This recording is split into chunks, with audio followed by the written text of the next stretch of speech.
बच्चों, कैसे हो सभी जने। चलो आगे हम लोग बढ़ते हैं, इस टॉपिक को आगे बढ़ाते हैं। अभी तक जो हम लोग ने पढ़ लिया है वो सारे टॉपिक भी बहुत इंपॉर्टेंट थे, और अब जो हम लोग देख रहे हैं ये हमें हर क्वेश्चन में करना ही है। इसका एडजस्टमेंट हमें हर क्वेश्चन में आता ही है। देखो ना, ये टॉपिक क्या है? Undistributed profits, reserves and undistributed losses and fictitious assets. सबसे पहले हम लोग पढ़ेंगे कि रिजर्व का मतलब क्या होता है। ये तो तुमने सुना भी है और ये सब हम करते भी हैं। कैसे? देखो, हमारे जो पेरेंट्स हैं हमारे बच्चों के लिए, उनकी पढ़ाई के लिए, उनकी शादी के लिए क्या करते हैं, हमेशा हर साल जो भी पैसा अर्न करते हैं उसमें से कुछ अमाउंट वो बचा के रखते हैं। क्यों बचा के रखते हैं? कि पता है कि जब आगे जाके इन फ्यूचर अगर हायर स्टडीज़ करेंगे तो वहाँ पे बहुत पैसा चाहिए होता है, एक साथ बहुत पैसा चाहिए होता है, और अगर वहाँ पर नहीं अरेंज कर पाए तो क्या होगा, अपने बच्चों का भविष्य क्या होगा। इसीलिए वो क्या करते हैं, हर साल कुछ ना कुछ अपने प्रॉफिट में से पैसा बचाकर वो क्या करते हैं, रिजर्व करते हैं। जैसे कहीं पर इन्वेस्ट कर दिया, फिक्स डिपॉजिट ले लिया, कहीं पर शेयर्स खरीद लिया, और जब पैसे की जरूरत पड़ती है वो इन्वेस्टमेंट बेच के, एफडी बेच के पैसा आके वो काम हो जाता है। और वैसे ही देखो, हर बिजनेसमैन, हर कंपनी भी अपने बिजनेस में क्या करती है, रिजर्व बना के रखती है। देखो रिजर्व काम कहाँ पे आता है? सबसे बेस्ट एग्जांपल अभी जो लॉकडाउन हुआ था, 3 महीने जो सबकी बिजनेस वगैरह सब कुछ बंद था, लेकिन जो एम्प्लॉय वगैरह थे उनको तो सैलरी देनी थी।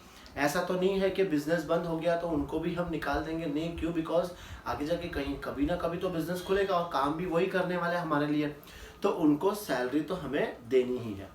तो वो सैलरी कहाँ से दी? सब जनों ने, सभी के बाद जो रिजर्व फंड होगा उसमें से निकाल के सबकी सैलरी पे करी है। समझ में आया तुम्हें ना? अब देखो, तो ये रिजर्व का मतलब क्या है, जो बिजनेस में जो रिजर्व्स होते हैं उसका इफेक्ट हमें कैसे करना है।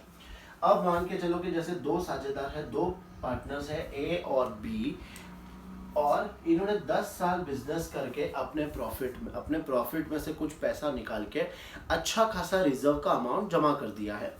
अब यहाँ पे एक पार्टनर आता है सी, इस फर्म में एडमिट होता है, ज्वाइन करता है, और वो भी उस पार्टनरशिप का क्या बन जाता है, ओनर बन जाता है।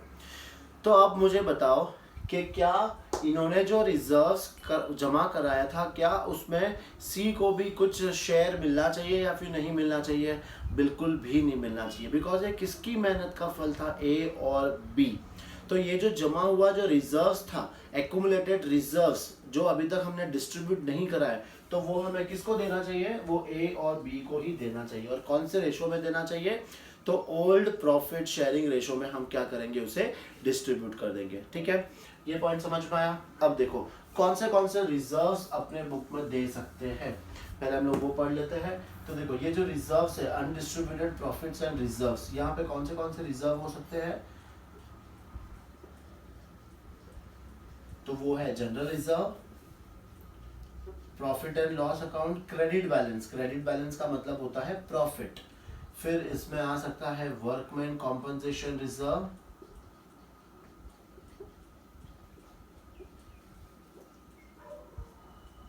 फिर है इन्वेस्टमेंट फ्लक्चुएशन रिजर्व,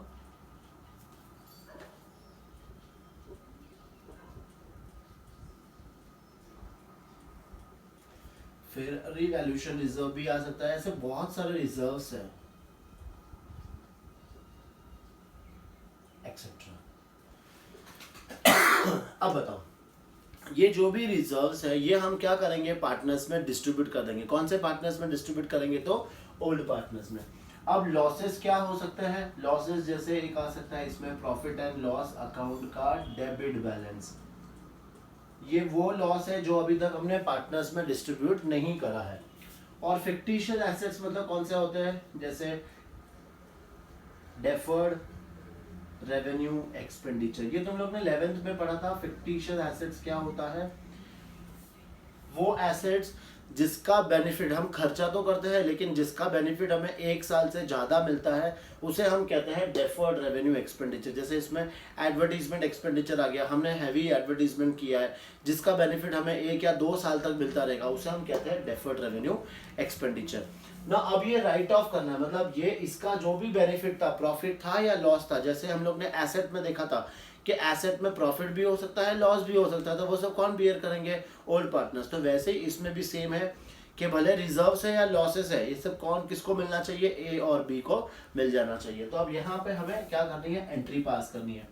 तो देखो ये चीज हम कहाँ दिखाते हैं, सबसे पहले बैलेंस शीट के लायबिलिटी साइड में दिखाते हैं। और लायबिलिटी साइड का मतलब कौन सा बैलेंस होता है,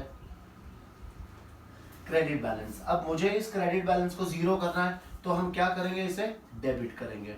तो अपनी एंट्री क्या आएगी, general reserve account debit, profit and loss account debit,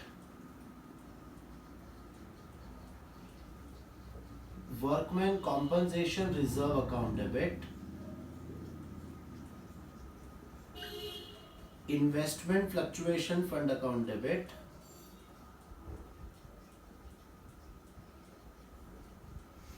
investment fluctuation fund लिखो या रिजर्व लिखो, सब कुछ सेम है। फिर है रीवैल्यूएशन रिजर्व अकाउंट डेबिट, ये सबको हमने डेबिट कर दिया। और क्रेडिट हम किसे करेंगे, तो ओल्ड पार्टनर्स कैपिटल अकाउंट। और कौन से रेशो में डिवाइड करेंगे, तो ओल्ड रेशो में हम डिवाइड कर देंगे, ठीक है।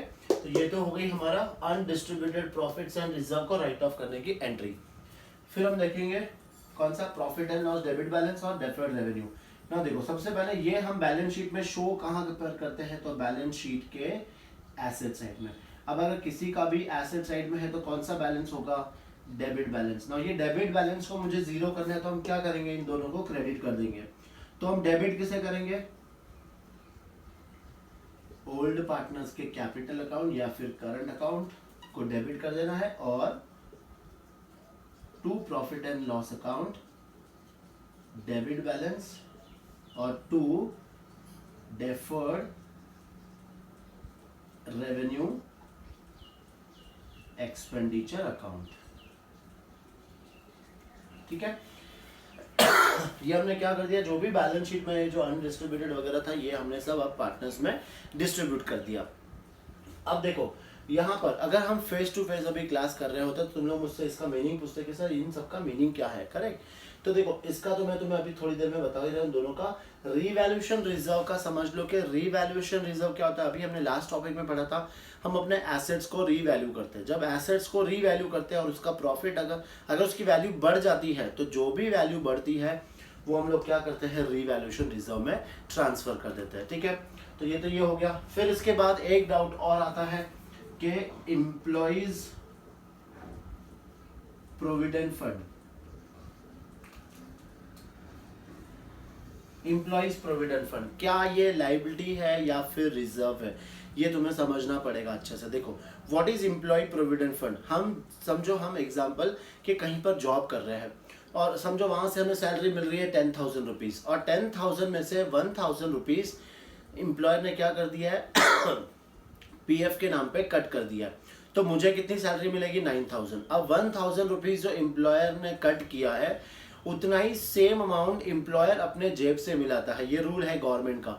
अगर 1,000 मेरे सैलरी में से कटा है तो 1,000 रुपीज एम्प्लॉयर भी इसमें डिपॉजिट करेगा। फिर ये दोनों अमाउंट वो क्या करता है, कहीं पर इन्वेस्ट कर देता है, वही गवर्नमेंट सिक्योरिटीज वगैरह में।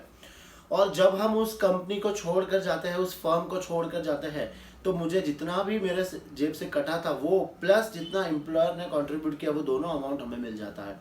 तो ये है तो अपने लिए बेनिफिट है। भले अभी तो हमारा पैसा कट रहा है लेकिन जब मिलेगा तो हमें डबल मिलेगा, और डबल के साथ साथ उन पे इंटरेस्ट भी हमको मिलता है। इसीलिए तो ये फर्म के लिए क्या है, ये फर्म के लिए एक लायबिलिटी है। क्यों, जब भी कोई एम्प्लॉय छोड़कर जाएगा तो एम्प्लॉयर को वो पैसा उसे देना पड़ेगा, करेक्ट। तो याद रखना कि ये क्या होती है, एक लायबिलिटी होती है। चलो फटाफट ये एंट्रीज को पहले नोट डाउन कर लो, ये एंट्रीज को, और उसके बाद हम लोग ये देखते हैं वर्कमैन कॉम्पनसेशन और इन्वेस्टमेंट फ्लक्चुएशन रिजर्व का क्या क्या फंड है, ये लिख लो पहले।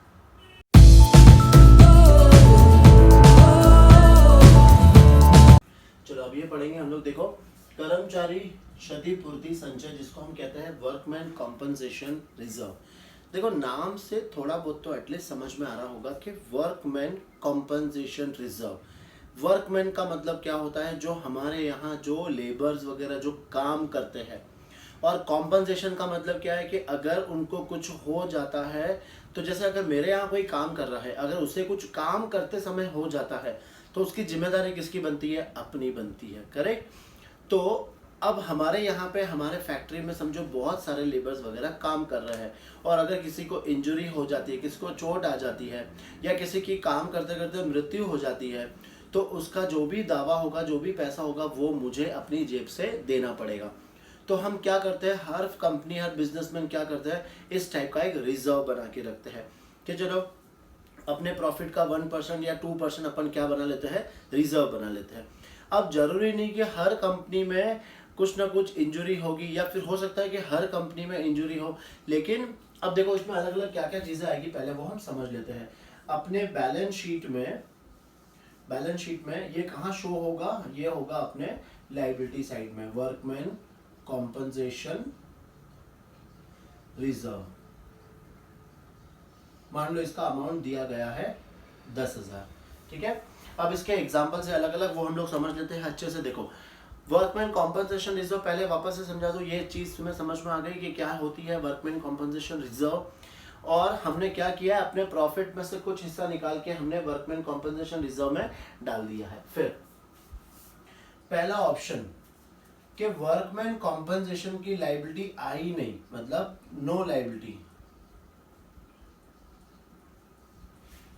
इसका मतलब क्या है कि हमारे फैक्ट्री में कोई भी वर्कर इंजर्ड नहीं हुआ, मुझे किसी को भी कॉम्पनसेशन का पैसा नहीं देना है। तो अब इस सिचुएशन में क्या करेंगे, ये जो हमने रिजर्व बनाया था ये हम पार्टनर्स में क्या करेंगे, डिस्ट्रीब्यूट कर देंगे, क्योंकि लायबिलिटी कुछ भी नहीं है।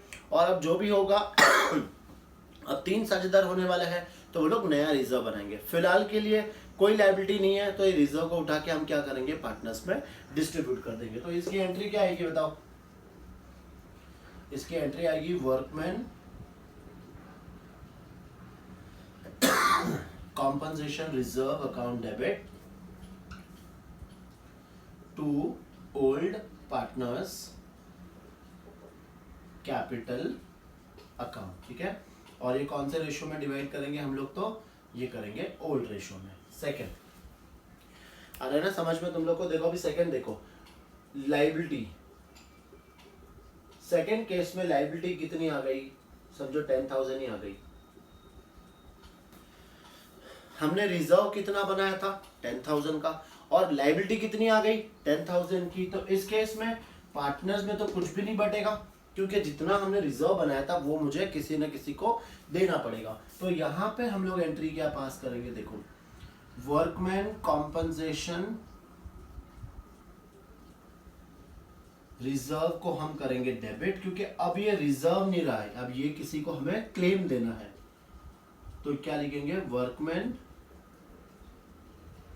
Compensation claim account. समझ में आया, सिर्फ हमें क्या करना है, रिजर्व को उठा के हमें इसमें वर्कमैन कॉम्पनसेशन क्लेम कर देना है। या फिर तुम्हें और एक वर्ड क्या लिख सकते हो, लायबिलिटी फॉर वर्कमैन कॉम्पनसेशन।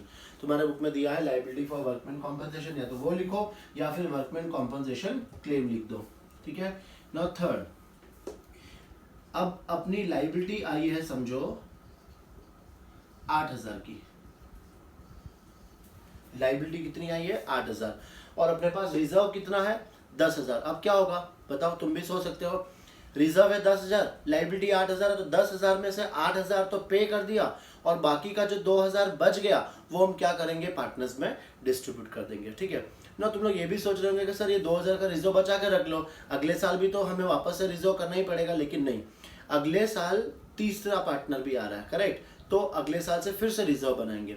तो ये जो रिजर्व था, अगर कुछ भी लायबिलिटी नहीं आई है फिर आई है, तो ये रिजर्व का जो भी है वहीं पे हमें खत्म करना है। तो हम ये क्या करेंगे, ओल्ड पार्टनर्स में डिस्ट्रीब्यूट कर देंगे। अब यहाँ पे क्या करना है, देखो सबसे पहले हम लोग करेंगे वर्कमैन कॉम्पनसेशन रिजर्व को हमें करना है डेबिट ना। यहाँ कितने अमाउंट से डेबिट हो जाएगा, 10,000। रिजर्व तो मुझे पूरा खत्म करना ही है, तो वर्कमैन देखो सब केस में वर्कमैन कॉम्पनसेशन रिजर्व तो हमें डेबिट, यहाँ पे नो लायबिलिटी, तो यहाँ पे अमाउंट कितना जाएगा 10,000 हम बांट देंगे। यहाँ पर भी सेम वही आ जाएगा, 10,000 हम डिस्ट्रीब्यूट कर देंगे। यहाँ पे रिजर्व हमारा 10,000 था, फिर इसमें से लायबिलिटी कितनी आई है, चलो वही लिखते जो वर्ड दिया है, liability for workman compensation, liability for workman compensation, liability आई है 8000 और बाकी का जो 2000 है वो हम क्या करेंगे अपने ओल्ड पार्टनर्स के कैपिटल रेशियो में हम ओल्ड रेशियो में हम क्या करेंगे डिवाइड कर देंगे। कितना अमाउंट डिवाइड होगा 2000 रुपीज। करेक्ट। अब इसमें फोर्थ एक और ऑप्शन है। इस बार जो लाइबिलिटी आई वो आई 13,000 की। रिजर्व कितना था 10,000, लेकिन अब 10,000 से भी ज्यादा अमाउंट हमें पे करना है। ज्यादा वर्कर क्या हो गए इंजर्ड हो गए, तो हमें ज्यादा पैसा अपने जेब से पे करना पड़ेगा। यहाँ पे हमें 3,000 का क्या हो रहा है एक्स्ट्रा लॉस हो रहा है। तो अभी हम लोगों ने लास्ट टॉपिक में देखा था कि जो भी एक्स्ट्रा लॉस वगैरह ये सब होता है हम लोग कौन सा अकाउंट को डेबिट करते हैं, रीवैल्यूएशन अकाउंट को हम डेबिट करते हैं। करेक्ट। तो यहाँ पे हम लोग क्या करेंगे बताओ। हमारी जो फर्स्ट एंट्री आएगी वापस से वर्कमैन कॉम्पनसेशन, ये तो पूरा ही हमें करना ही है। वर्कमैन कॉम्पनसेशन रिजर्व, इसे हम कितने से डेबिट कर देंगे 10,000 से। अपनी एक्स्ट्रा लाइबिलिटी और कितनी आई रीवैल्यूएशन अकाउंट पे उसे हम डेबिट कर देंगे। तो workman compensation account debit, revaluation account debit 3002। ये सब हम कहाँ ट्रांसफर कर देंगे। देखो फिलहाल ये 13,000 की लाइबिलिटी है, तो ये हम लोग कहाँ लिखेंगे to liability for workman compensation. Correct. कितना अमाउंट आ जाएगा 13,000। फिर यहाँ पे हमें एक और एंट्री याद करनी है। ये रीवैल्यूएशन को हम फाइनली क्या करेंगे पार्टनर्स में डिस्ट्रीब्यूट कर देंगे। तो ये old partners capital account debit और ये रीवैल्यूएशन को क्या करना है क्रेडिट टू रीवैल्यूएशन अकाउंट। और अमाउंट कितना आएगा ये 3,000 हम लोग यहाँ पे पार्टनर्स को डिस्ट्रीब्यूट कर देंगे। करेक्ट। तो देखो तुमने 4 केसेस समझे। फर्स्ट केस में लाइबिलिटी कुछ भी नहीं है, सेकंड केस में लाइबिलिटी सेम है, थर्ड केस में लाइबिलिटी कम है और फोर्थ केस में लाइबिलिटी ज्यादा है। तो सबकी अलग अलग एंट्रीज है, एक बार वो सारी एंट्रीज हम लोग याद कर लो।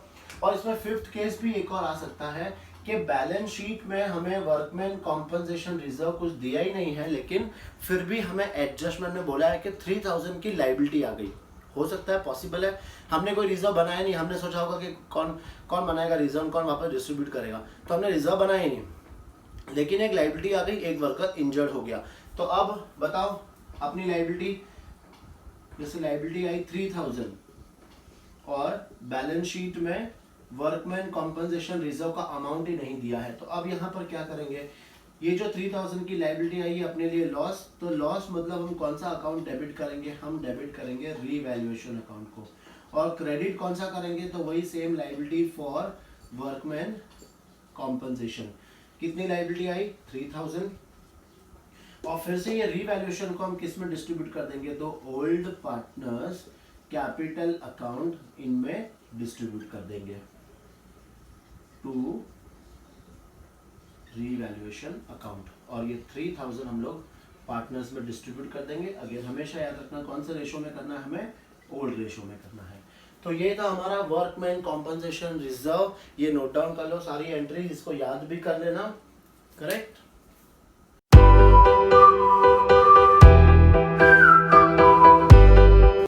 नेक्स्ट टाइप का रिजर्व हम लोग देखेंगे जो है निवेश उतार चढ़ाव संचय, जिसको हम कहते हैं विनियोग। विनियोग का मतलब क्या होता है, इन्वेस्टमेंट। देखो अब ये भी तुम्हें तो पता है कि शेयर मार्केट में डेली क्या होता है, ऊपर और नीचे, है ना। कभी शेयर मार्केट बढ़ता है तो कभी शेयर मार्केट कम हो जाता है। अगर मान लो मैंने कोई कंपनी के शेयर्स खरीद रखे हैं और अगर शेयर मार्केट ऊपर चला जाता है तो मेरे शेयर्स का भी रेट क्या होगा, बढ़ेगा। और अगर शेयर मार्केट डाउन हो जाता है तो मेरे शेयर्स का भी वैल्यू क्या हो जाएगा, डाउन हो जाएगा। नाउ अगर कंपनी ने अगर कोई इन्वेस्टमेंट खरीदा है, किसी कंपनी ने किसी और कंपनी में अगर शेयर्स खरीदे हैं और अगर ये डेली प्लस माइनस अगर हम लोग करने लगे तो फिर वहाँ पर क्या कह सकते हैं हम लोग, बहुत सारा अननेसेसरीली प्लस माइनस कभी प्रॉफिट कभी लॉस ये सब रिकॉर्ड करना पड़ता है। तो उसके लिए हम लोग क्या बनाते हैं, एक रिजर्व बनाते हैं ना। ये रिजर्व का काम क्या होगा, जैसे मान लो कि इन्वेस्टमेंट मैंने खरीदा है 1 लाख का, और अगर इन्वेस्टमेंट की वैल्यू कम हो जाती है तो वो जो कम होगा वो हम किस में से एडजस्ट करेंगे, हमारे रिजर्व में से एडजस्ट करेंगे। तो ये रिजर्व बेसिकली क्यों बनता है, जो भी हमारे इन्वेस्टमेंट की वैल्यू में ऊपर नीचे होता है वो हम लोग यहाँ पर क्या करते हैं, एडजस्ट करते हैं। जैसे हम लोग ने वर्कमैन कॉम्पनसेशन रिजर्व में अलग अलग कंडीशंस पढ़ी थी, वैसे ही इन्वेस्टमेंट फ्लक्चुएशन रिजर्व में भी अलग अलग कंडीशंस होती है। वो कंडीशंस हम लोग एक एक फटाफट देख लेते हैं, ठीक है ना। उसके पहले बैलेंस शीट में हम ये एज्यूम करेंगे कि बैलेंस शीट में इन्वेस्टमेंट की जो वैल्यू है वो दी है 1 लाख और लायबिलिटी साइड में इन्वेस्टमेंट फ्लक्चुएशन रिजर्व ये हमें दिया हुआ है 10,000। ये पहले हम लोग एज्यूम करते हैं, ठीक है ना। First case, no change in market value.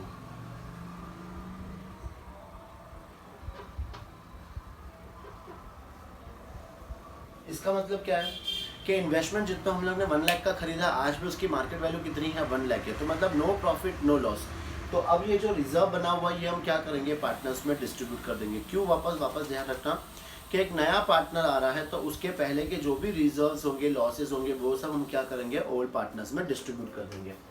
तो यहाँ पे अपनी एंट्री क्या होगी, investment fluctuation reserve account debit to old partners capital account. और अगेन याद रखना ये सब हम कौन से रेशो में डिस्ट्रीब्यूट करेंगे, तो ओल्ड रेशो में डिस्ट्रीब्यूट करेंगे।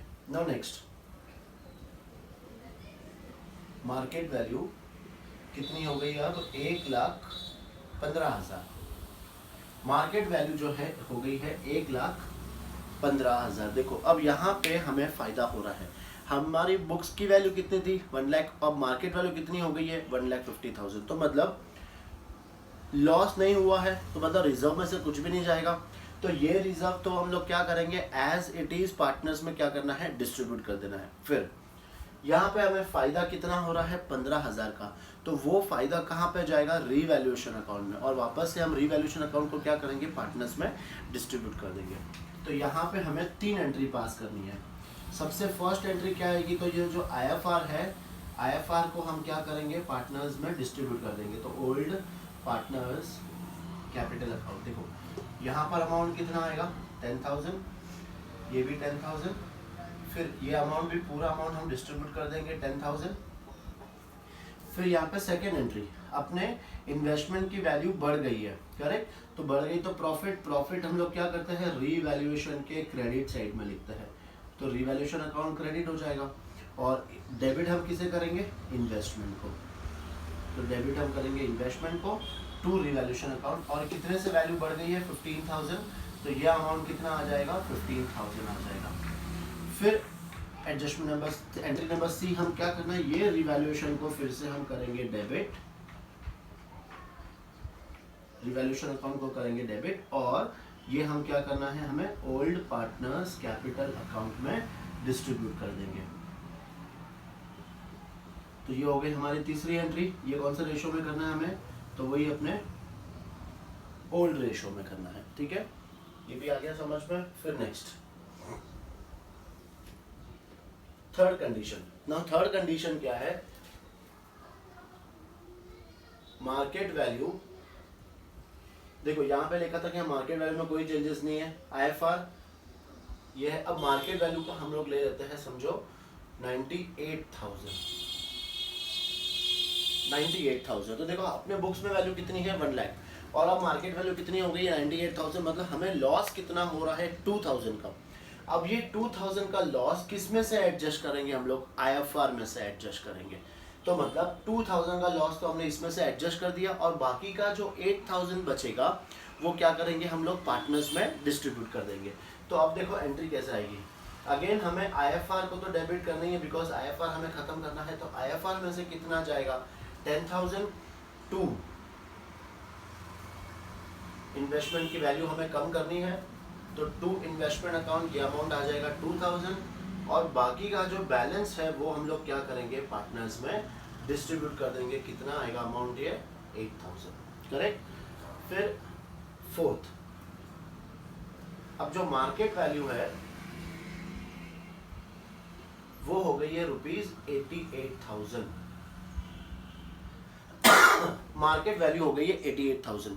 अब देखो यहाँ पर इन्वेस्टमेंट कितना था 1 लाख, उसकी मार्केट वैल्यू कितनी हो गई है 88,000, मतलब लॉस कितने का हुआ है तो 12,000 का।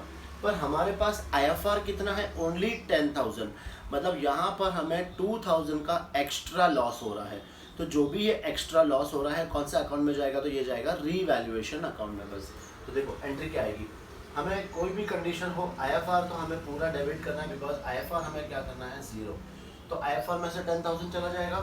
फिर जो एक्स्ट्रा जो लॉस हो रहा है तो वो हम किसे डेबिट करेंगे, वो हम डेबिट करेंगे रीवैल्यूएशन अकाउंट, और वो अमाउंट कितना आएगा 2,000, और इससे अपनी इन्वेस्टमेंट की वैल्यू क्या हो जाएगी कम हो जाएगी। तो टू इन्वेस्टमेंट अकाउंट यहाँ पर आ जाएगा 12,000। फिर अब ये रीवैल्यूएशन को क्या करेंगे हम लोग, तो ओल्ड पार्टनर्स कैपिटल में डिस्ट्रीब्यूट कर देंगे। तो old partners capital account debit to revaluation account, और ये अमाउंट कितना आएगा ये हम डिस्ट्रीब्यूट कर देंगे 2,000। करेक्ट। बस ये 4 केसेस है, ये तुम्हें अच्छे से समझ लो कि इन्वेस्टमेंट की वैल्यू या तो कोई नो चेंजेस है या फिर कोई इन्फॉर्मेशन नहीं दिया है, सेकंड मार्केट वैल्यू सेम है, थर्ड मार्केट वैल्यू बढ़ गई है, फोर्थ मार्केट वैल्यू कम हो गई है, और या फिर इतनी कम हुई कि हमारे IFR से भी ज़्यादा लॉस हो गया हमें। करेक्ट। तो ये सारी कंडीशंस है, कंडीशंस को लिख लो और एंट्रीज को भी एक बार याद कर लेना।